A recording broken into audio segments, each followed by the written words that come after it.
Hello सांग मैंने देखो मु आज गोटे सुजी आ सिमेईर नुआ आइटम नहीं आसी आपण सुजी आ सिमेई की भल भाव में भाजीदेवे ताकू सिमेईटा नाली होगा आप गोटे प्लेट्रे काढ़ीदेवे।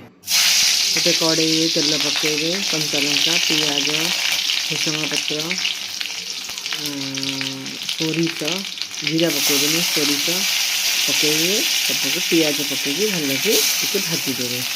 टिके से भाजीला पियाजटा आम टमाटर बीन गाजर आप जहाँ काटिक रखिए पकेबे। मो पाखे जेहतु किसी नाला तो मुझे खाली बीन आ टमाटर काटिक रखी पकई तो आपड़ कौन करेंगे जेकोसी सब्जी आपण इच्छा थी आपण हिसाब से आप सब्जी पकेबे।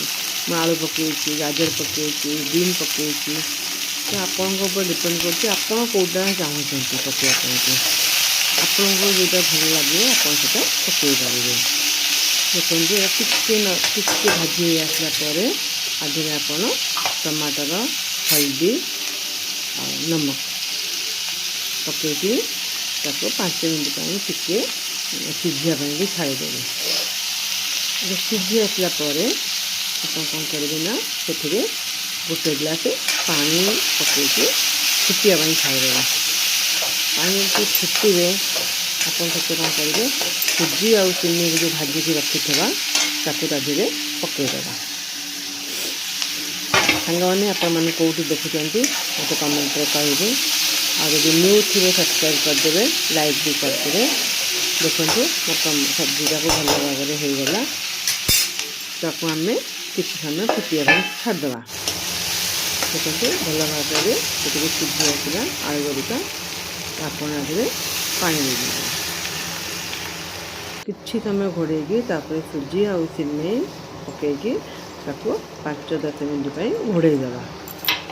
घोड़ेदे कौन हम ना आम सुजी आ सिमेईटा भल भाव में सीझीज खिला खिला देखा ना एमती कादुआ भाया रहा।